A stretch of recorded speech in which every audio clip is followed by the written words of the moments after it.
The afternoon sunlight slanted through the cafe's front windows, casting long rectangles of warm gold across the tables. At one of those tables sat Jacob Sterling, a man known in headlines whose every move was tracked by tabloids and business watchers alike. He wasn't here for publicity. Today he looked worn and small, a man burdened by something heavy. Lila Khan, 24, wiped a drip of spilled cream from an already sticky table surface. She'd been working in this little downtown cafe for nearly 2 years, between shifts at a bookstore, filling in wherever she could to keep putting food on her family's table, helping her mother with medical bills, paying rent. She believed in doing the little things right, greeting every customer with a smile, staying calm when orders got messy, staying hopeful when life felt heavy.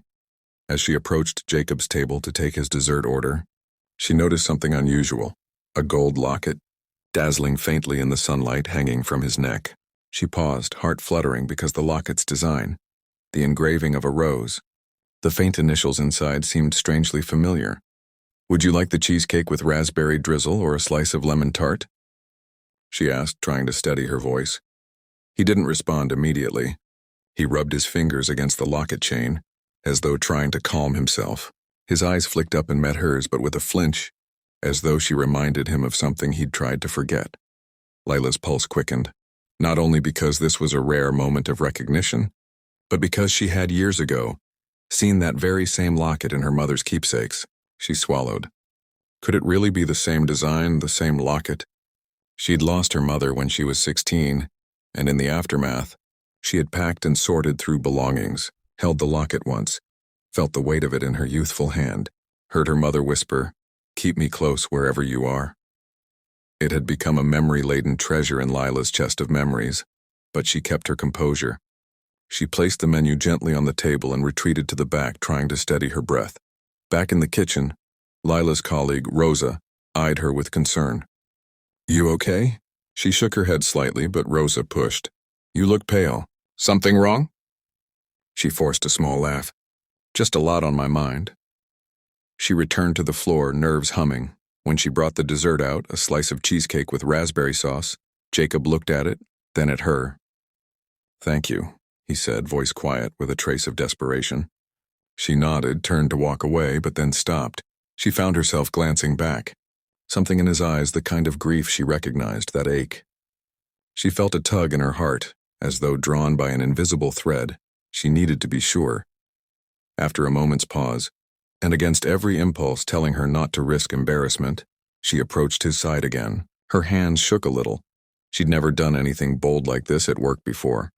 "Sir, please forgive me, but your locket," she said, voice almost a whisper. "May I see the inside?" "It looks very familiar." Jacob stiffened. He looked startled, then startled more deeply. He glanced around, then looked down at the locket. Hesitation. The cafe's ambient noise seemed to fade. He slowly unclasped the chain, held it in his palm, and slid it open. Inside were 2 small, faded photographs, one of a young woman with kind eyes, bright smile, the other of a child, small and hopeful. The wood grain of the interior catch held the imprint of initials, E.K. and L.K. Lila's breath caught. The woman's eyes, the shape of her mouth, this was her mother. In that moment she felt as though her past and present collided. Tears pricked her eyes. She held her ground. "Evelyn Kingston," Jacob said, voice trembling. He closed it quickly, then reopened again as though trying to believe it himself. "My late wife. The locket was hers before I gave it to my daughter years ago. I thought it had been lost." His voice cracked. Lila felt the world tilt. "My mother," she whispered. "Her name was Evelyn Kingston, née Khan. She passed away when I was a teenager. She had a gold locket with a rose engraving." Jacob froze, staring. Then his knees buckled and he sank into his chair. Tears streamed down his face. He buried his face in his hands. The cafe's ambient clinks and conversation went distant. People stared, whispering, but Lila felt something flooding through her. A fierce empathy. A sorrow she could never have expected to feel with a stranger. For in those moments he was less billionaire and more heartbreak, and so was she. She stood rooted, unsure. Suddenly Rosa came to her side. The 2 women watched as the distinguished man before them crumpled. Lila's heart hammered. She swallowed, steadied her resolve, stepped forward. "Sir," she said softly, I'm so sorry. I didn't intend to intrude, but I had to tell you." She placed her hand gently on the table between them. Your sorrow is mine too. Because she was my mother. Jacob raised his head, eyes reddened. He looked at her, then at the locket, then back at her. He tried to speak, couldn't. Finally, tears and raw vulnerability broke his guard. He told her how he and Evelyn met in college, how their dreams had intertwined, how she'd insisted he be generous, kind, believing in people, and how in an accident she died leaving behind a small daughter, Lila, though she didn't know at the time. In the chaos after her death, he'd lost contact with her baby, distraught, overwhelmed. He'd searched for years but hit dead ends. He had married again out of grief, tried to fill the void, had a daughter now but could never stop yearning for the child he lost. Lila sat quietly, stunned. Her world had blurred boundaries. As he spoke, memories came to her. Her childhood, her mother's soft lullabies, the locket she used to tighten around her neck. The yearning she'd felt all these years for a father she never knew. She had always wondered, when she looked in the mirror, whether she had some deeper origin, a life that aligned with her grief but also promised closure. When Jacob finished, silence stretched. She looked at the locket, then at him. She swallowed, voice shaking. I am your daughter. He froze, expression suspended between disbelief and awe. Slowly, tears rolled down his cheeks. He stood trembling, reached across the table and took her hand. She squeezed back. Around them, the cafe seemed to hold its breath. Some customers sat quietly, others whispered. Rosa hovered nearby, unseen but supportive. Jacob's voice broke. My little girl, my Lila. Lila felt the weight of a lifetime suddenly shift. A horizon opened in her chest. She blinked, tears spilling. She realized she had always craved bread on the table, a safe home, validation.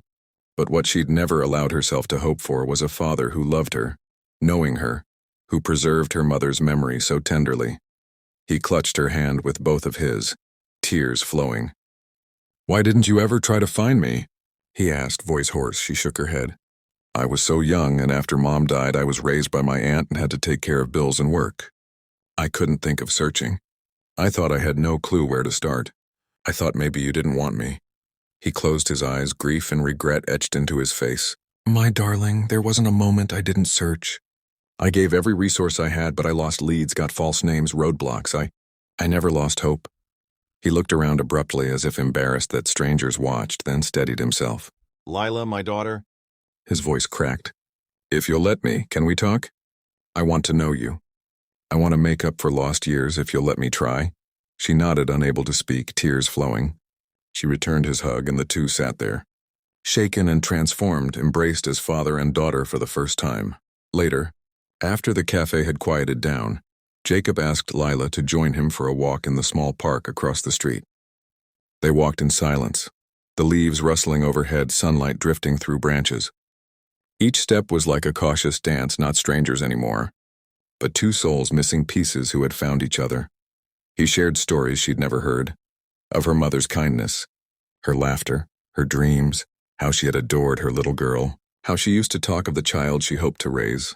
Lila responded with her own stories, how she'd grown up, how difficult it was after her mother died, how she'd struggled to get by, how she'd longed for a connection she couldn't name. He apologized with tears for being absent, for the years lost, for the guilt he felt. She forgave him not because she had to, but because she wanted healing more than she wanted blame. She told him about her dreams, writing, helping others, perhaps opening a community center one day.